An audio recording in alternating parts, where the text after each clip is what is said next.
میرا جوان بیٹا فوت ہوا اچانک، تو سب سے لائق بھی تھا، سب سے قابل بھی تھا، سب سے نیک بھی تھا۔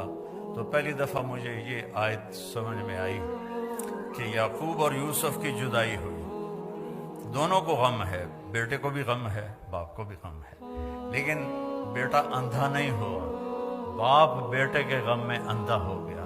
وَابْيَضَّتْ عَيْنَاهُ مِنَ الْحُزْنِ فَهُوَ كَظِيمٌ، یوسف کے غم میں ان کی آنکھیں ختم ہو سفید ہو گئیں، یعنی یہ جو درمیان والی پتلی ہے یہ بھی غائب ہو گئی۔ اتنا دکھ دیکھا، جیسے بچپن جیسے پیدائشی اندھے ہوتے ہیں ان کی پتلی نہیں ہوتی، اس طرح غم تھا کہ پتلی غائب ہو گئی 40 سال۔ وَابْيَضَّتْ عَيْنَاهُ، تو بیٹے کے جانے کے بعد یہ آیت سمجھ میں آئی ہے کہ جو غم ماں باپ دیکھتے ہیں وہ اولاد نہیں دیکھتی ہے۔ ماں سامنے گئی، باپ سامنے گیا، چاچے سامنے گئے، تائے سامنے گئے، کزن سامنے گئے، لیکن عاصم کا جانا کوئی اور طرح کا ہی تھا۔ اللہ کسی کو یہ دکھ نہ دکھائے۔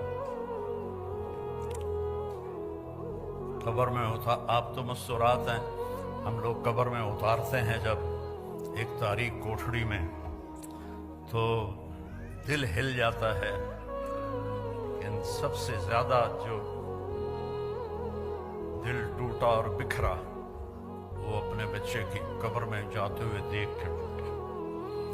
تو یوسف علیہ السلام کے لیے یعقوب علیہ السلام کی آنکھیں سفید ہو گئیں، لیکن اپنے بچوں کو ایک دفعہ بھی نہیں کہا کہ تم نے میرے بیٹے پر زیادتی کی اور اس کو تم نے تباہ کر دیا، ایک دفعہ بھی۔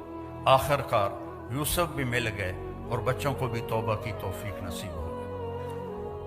بچہ برائی کرے، غلط کرے، بچی کرے، اس کو سینے سے لگاؤ، اس کو پیار دو، آپس میں بھی پیار محبت سے رہو۔ خاوند اور بیوی آپس میں لڑ پڑیں اور پھر صلح کر لیں تو ان کے پچھلے سارے گناہ معاف ہو جاتے۔ اللہ کو یہ اتنا پسند ہے یہ عمل۔